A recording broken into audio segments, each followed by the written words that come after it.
स्वागत है नफीस भाई मेरे चैनल में। जैसा कि आप पिछले 5 साल आपने काम किया एमआईएम पार्टी के लिए, ऐसा क्या परिस्थिति आ गई है तो आप कांग्रेस पार्टी में विलय हो गए, बताइए थोड़ा। देखिए मंजर भाई, बहुत बहुत शुक्रिया आपका, आपने मुझसे सवाल किया।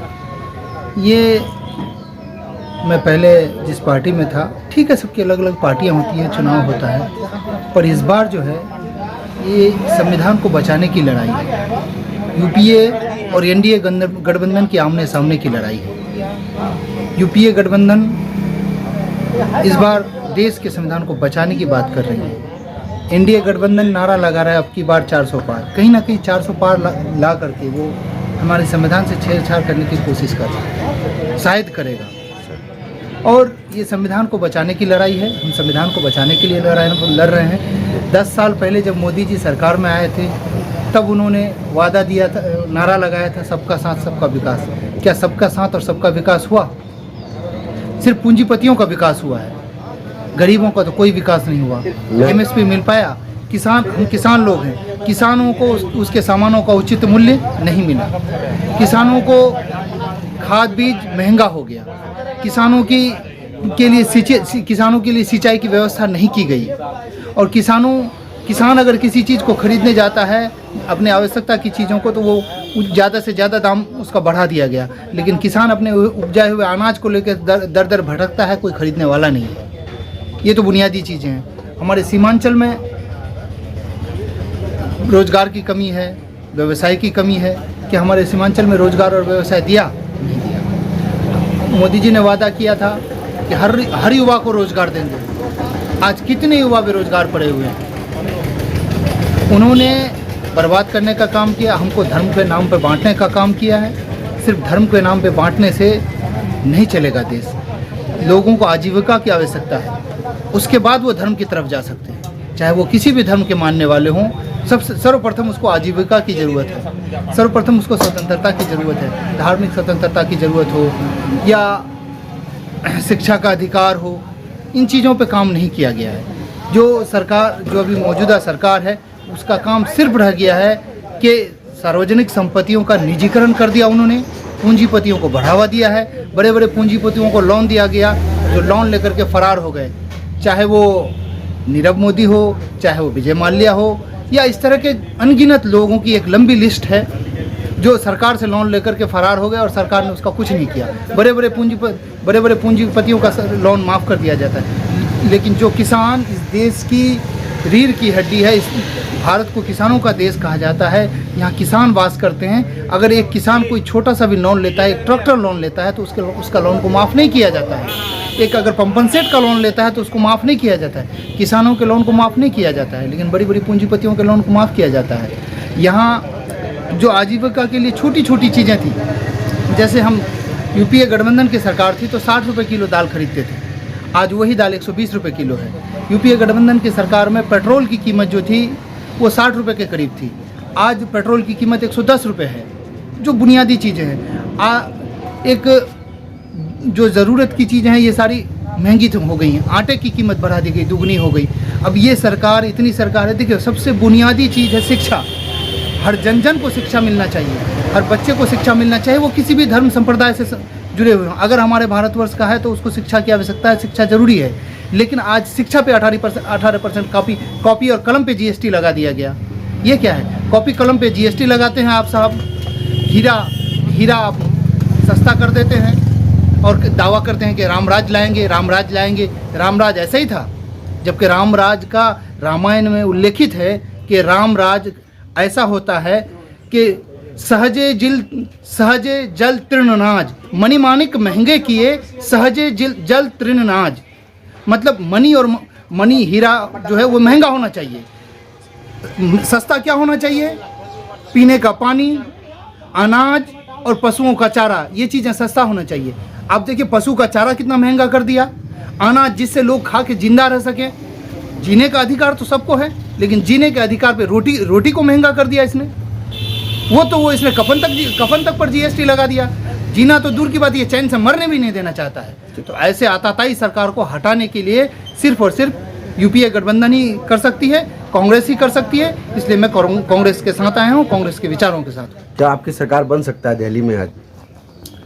बिल्कुल, पूर्णतः हमारी सरकार बन रही है। संपूर्ण भारतवर्ष में के लोगों में एक उत्साह है और पुनः यूपीए गठबंधन की मजबूत सरकार बनने जा रही है। और जिस प्रकार से आप लोग कैंपिंग कर रहे हैं फील्ड में जा करके, और क्या आप लोगों को रुझान मिलता है कि किस प्रकार का अनुभव मिलता है? बिल्कुल, बहुत वेलकम है लोगों के बीच में। लोग यूपीए गठबंधन की सरकार को लाना चाह रहे हैं, यूपीए गठबंधन को आगे लाना चाह रहे हैं। इस कांग्रेस और उसके घटक दलों के साथ लोगों का जुड़ाव जारी है। लोग धर्म की राजनीति से ऊपर उठ करके कर्म की राजनीति पर वोट करने जा रहे हैं। इस बार कर्मों का हिसाब होगा और संपूर्ण हिसाब होगा, उसी हिसाब से हम लोग चल रहे हैं। आपका सांसद डॉक्टर जावेद आजाद कई जगह जाते हैं, बाइकआउट का नारा लगता है, इसमें क्या कहेंगे? देखिए, हमारे सांसद जावेद आजाद साहब बहुत ही अच्छे इंसान हैं, सरल स्वभाव के व्यक्ति हैं, मिलनसार हैं। और रहा सवाल कि कुछ लोग, ये विपक्षी लोगों का दावा है कि वो क्षेत्र भ्रमण नहीं करते। भाई, क्षेत्र भ्रमण जितना करने का उतना तो कर ही रहे हैं, और उनके जो उन्होंने काम कितना किया इस चीज़ को देखिए। अब आपके संसदीय क्षेत्र में कितने सारी सड़कें बनवाई गई, आपके संसदीय क्षेत्र में रेलवे स्टेशन में आज से पहले जो किसान रेलवे स्टेशन में लोग जाया आया करते थे तो अपनी मोटरी को उठा के ले जाना पड़ता था, अब वहाँ लिफ्ट लगा दिया गया है, एक्सीलेटर लगा दिए गए हैं।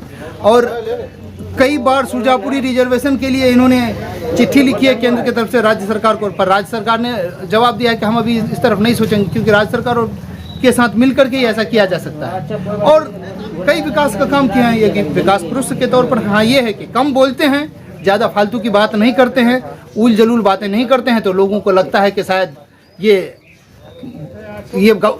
औरों की तरह गुफ्तार का गाजी नहीं है, ये किरदार का गाजी है, और बाकी लोग गुफ्तार का गाजी है।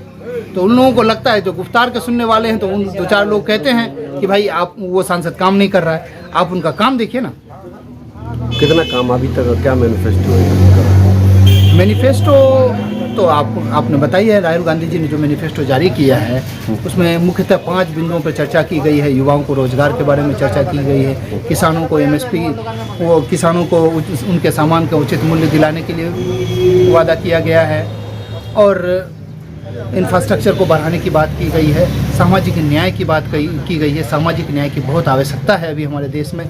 ये जो किसी को बांटा जा रहा है, कुछ लोगों को वांछित करके किसी लोगों को आगे लाने की कोशिश की जा रही है, किसी को तोड़ के किसी को जोड़ के अल्पसंख्यक बहुसंख्यक को में बांटने की बात, ये जो बात चल रही है, इससे दूर है, इसके खिलाफ में है हमारे राहुल गांधी जी। और समाज को ये तोड़ने और बांटने का जो काम कर रहा है एनडीए सरकार, इसको दूर करने की कोशिश की जाए। कुछ लोगों का आरोप है कि हमारे राहुल गांधी जी सीमांचल के विषय में कभी आवाज़ नहीं उठाते, ये बात कहाँ तक सत्य है? सीमांचल के विषय में आवाज़ नहीं उठाते। देखिए, जो सत्ता में हैं, सीमांचल ही नहीं पूरे देश के गरीबों, दलितों, मजदूरों के लिए आवाज़ उठाते हैं राहुल गांधी जी। अगर आवाज़ नहीं उठाते होते, उनको व्यक्तिगत तौर पर तो कोई आवश्यकता नहीं थी, लेकिन राष्ट्रीय नेता हैं तो उन्होंने देश की भावनाओं को खुद समझा, और 4000 किलोमीटर वो आदमी पैदल चला जो एसी में रहने वाला आदमी है, वो जीवन भर एसी में रहने वाला आदमी है, वो सुख संपत्ति के साथ बीत सकता है, लेकिन आपकी और हमारी वेदनाओं को देखते हुए कन्याकुमारी से कश्मीर तक चलने का काम किया उन्होंने, और पैदल चल के लोगों की वेदनाओं को समझा, पूरी दुनिया को बता दिया कि हम आज भी लोगों की वेदनाओं के साथ हैं, और गरीबों के दर्दों को समझा और इसको सामने लाया। इससे बड़ा मिसाल क्या हो सकता है? क्या उनका पैदल चलने से गरीबों का मसला हल हो जाएगा? गरीबों का मसला हल तो तब होगा ना जब हमारी सरकार आएगी, हम उसको अच्छे कामों को करेंगे। आप एक चीज बताइए, एनडीए गवर्नमेंट है, एक बार भी आपकी सरकार ने प्रेस कॉन्फ्रेंस क्यों नहीं किया?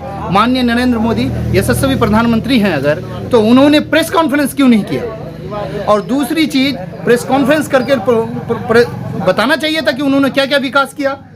वो क्या बताएंगे कि हमने रेलवे बेच दिया, हमने हवाई जहाज बेच दी, हमने LIC बेच दी, ये बताएगा वो? तो मैकेनिक इंडिया बनाने का काम कर रहे हैं। मैकेनिक इंडिया बनाने का ये मतलब नहीं है कि आप देश को बेच दीजिए, देश को बेचना बंद कीजिए। डेवलप कर रहा है, ये विकास के नाम पे ठगी करके जो देश को बेचने का काम कर रहे हैं, इसको बंद कीजिए। तो दोस्तों, मैंने बताया कि हमारे नफीस हैदर साहब हमारे बहुत अच्छा युवा है, और क्योंकि युवाओं के अंदर जो अभी हमारे देश में जिस प्रकार का चल रहा है माहौल, तो देश को बचाने का बहुत बड़ा भूमिका है युवाओं का। बस नफीस सदर साहब बहुत बहुत शुक्रिया हमारे साथ एक बात और कहना चाहेंगे सर, जी बताइए। मैं किसान का बेटा हूँ, मैं किसान के तरफ से हूँ। आप बताइए किसानों के साथ कितना अनाचार किया गया। इतना सारा किसान दिल्ली में मार दिया गया, अनशन पे बैठे किसानों पर लाठी चलाई गई, आंसू गैस के गोले छोड़े गए, उनको मारा गया। कितने सारे किसानों ने अपनी आहुति दे दी। क्या उन आहुतियों का कोई बदला नहीं मिल सकता है? आज भी किसान अगर किसी दिल्ली घुसना चाह रहा है तो उस ताकतों सरकार अपनी एसेट्स का प्रयोग करके उसको रोकना चाह रही है। किसानों को आवाज़ को दबाया जा रहा है। और साउथ के लोगों ने, साउथ के किसानों में ने भी आवाज़, पंजाब के किसानों को दबाया जा रहा है, बिहार के किसानों को दबाया जा रहा है। यहाँ ये दमनकारी नीति जो केंद्र सरकार चला रही है, उसके दमनकारी नीतियों के खिलाफ कांग्रेस का आना बहुत जरूरी है। कांग्रेस और उसके घटक दलों का आना बहुत जरूरी है। यूपीए का सरकार का आना बहुत जरूरी है। मैं इसी इंटरव्यू के माध्यम से सभी लोगों से आह्वान करता हूं कि कांग्रेस के सरकार को, यूपीए गठबंधन के सरकार को लाइए। जहां जहां यूपीए गठबंधन के प्रत्याशी खड़े हैं, आप प्रत्याशी को न देखते हुए केंद्रीय मुद्दों पर विचार करते हुए कांग्रेस के सरकार को लाइए, यूपीए गठबंधन के सरकार को लाइए, तभी हमारा विकास संभव है। क्योंकि हम अगर जात धर्म के नाम पे वोट करते रहे तो कल के समय में श्रीलंका जैसी हमारी हालत हो जाएगी। जब हमारी आंखों से पट्टी उतरेगा तब हम देखेंगे कि हम बर्बाद हो चुके हैं, हम तबाह हो चुके हैं। इसलिए अपने भारतवर्ष को बचाना है। ये युगों से जो हमारा भारतवर्ष है उसको बचाने की आवश्यकता है, उसके संविधान को बचाने की आवश्यकता है। इसीलिए सभी लोग सभी चीज़ों को छोड़ करके यूपीए गठबंधन के साथ आइए। ये मेरा आह्वान है आपसे, ये मेरी गुजारिश है। धन्यवाद। थैंक यू, बहुत बहुत शुक्रिया नफीस सदर साहब।